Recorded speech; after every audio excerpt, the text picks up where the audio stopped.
कि अस्सलाम वालेकुम। उम्मीद करते हैं कि आप लोग ठीक ठाक होंगे। जैसा कि आप लोग को पता है कि मैं मुख्तलिफ़ मेडिकल टॉपिक्स पर वक्तन फ़वक्तन वीडियो अपलोड करता रहता हूँ और इन तमाम वीडियो का मकसद सिर्फ यही होता है कि आप लोगों को मुख्तलिफ़ डिज़ीज़ के बारे में, मेडिसन के बारे में या मुख्तलिफ़ जो दूसरी एंटीबायोटिक या टेबलेट्स हैं उसके मुतालिक इंफॉर्मेशन हासिल हो जाए। और आज भी इसी नौइयत की कैसी वीडियो मैं बनाने जा रहा हूँ जो एक सिरप के मुतालिक है और सिरप का नाम है क्लेमाक्स सिरप।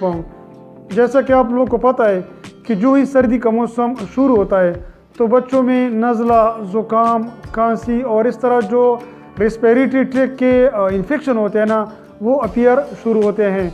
तो क्लेमाक्स भी एक ऐसी शरबत है जिसका पाकिस्तान में बहुत ज़्यादा इस्तेमाल है और इसी सिरप के मुतालिक इंशाल्लाह मैं मुकम्मल इन्फॉर्मेशन दूंगा कि क्लेमाक्स सिरप डोज क्या है, इसके इंडिकेशन क्या है, कौन कौन सी कंडीशन में हम मरीज़ को दे सकते हैं और इसका काउंटर इंडिकेशन क्या है और साथ साथ इसकी जो साइड इफ़ेक्ट होते हैं उनके मुतालिक इंशाल्लाह मैं आप लोगों के साथ तमाम इन्फॉर्मेशन शेयर करूंगा। वीडियो के एंड तक देखें ताकि क्लेमाक्स सिरप के मुतालिक पूरी मालूमात आप लोगों को हासिल हो जाए। सबसे पहले क्लेमाक्स सिरप हम इस्तेमाल कर सकते हैं रेस्पिरेटरी ट्रैक्ट इन्फेक्शन के लिए, जिसमें सबसे पहले अपर रेस्पिरेटरी ट्रैक्ट इन्फेक्शन है।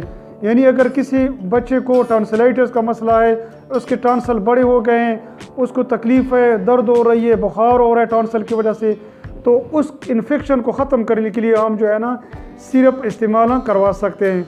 दूसरे, अगर किसी बच्चे को लेरिंजाइटिस का मसला हो गया, इसकी लैरिंक्स में कोई मसला हो गया, सुबह उठता है उसकी मुंह से कोई आवाज़ नहीं निकल रही है, उसको टेम्परेचर है, उसको तकलीफ़ है, तो उसके लिए भी हम क्लेमाक्स सिरप इस्तेमाल करवा सकते हैं। इसके अलावा क्लेमाक्स सिरप हम फेरेंजाइटिस वगैरह में भी इस्तेमाल करवा सकते हैं।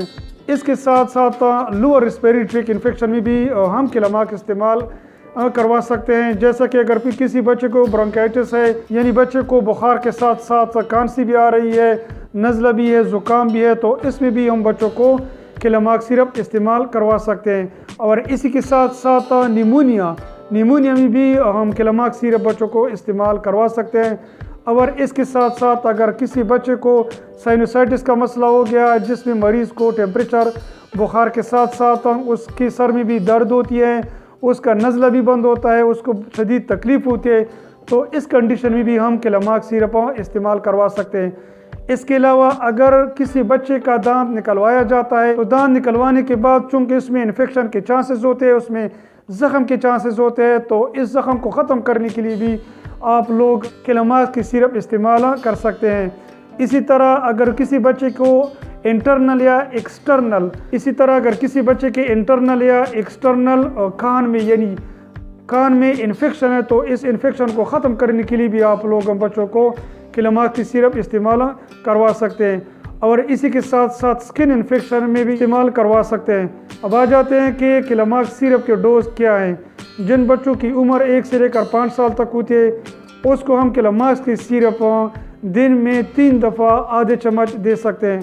जिनकी उम्र 5 से लेकर 10 साल होती है उसको हम 1 चम्मच दे सकते हैं। लेकिन अगर किसी बच्चे का वज़न ठीक है, अच्छा है, तो उसको हम दिन में 2 चम्मच भी दिन में 3 दफ़ा दे सकते हैं। जिनकी उम्र 10 साल या 11 साल या 12 साल होती है, इससे बाव होते हैं, तो उनको हम सिरप की बजाय 375 मिलीग्राम के टेबलेट से हम इस्तेमाल करवा सकते हैं। क्लेमाक्स अगर आप लोग इस्तेमाल करवाते हैं तो इससे बच्चों को थोड़ी साइड इफ़ेक्ट भी हो सकते हैं, जिसमें बहुत ही कॉमन ये है कि बच्चों को डायरिया हो सकता है, नाज़िया, वोमिटिंग यानी उल्टियों की भी शिकायत हो सकती है और दस्तों की शिकायत भी हो सकती है।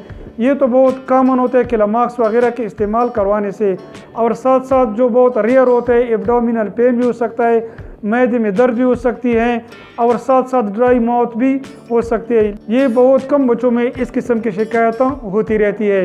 ये थोड़ी इन्फॉर्मेशन थे क्लेमाक्स सिरप के मुतालिक मैंने आप लोग के साथ शेयर कर दी कि इसके इंडिकेशन क्या है, कौन कौन सी कंडीशन में हम बच्चों को दे सकते हैं और साथ साथ इसका मैंने डोज बताया कि दिन में हम बच्चों को कितना सिरप दे सकते हैं और साथ साथ थोड़े मैंने इसके साइड इफ़ेक्ट भी बता दिए। उम्मीद करता हूँ कि वीडियो आप लोगों को पसंद आई होगी। अपना ख्याल रखें, अपने बच्चों का ख्याल रखें। शुक्रिया।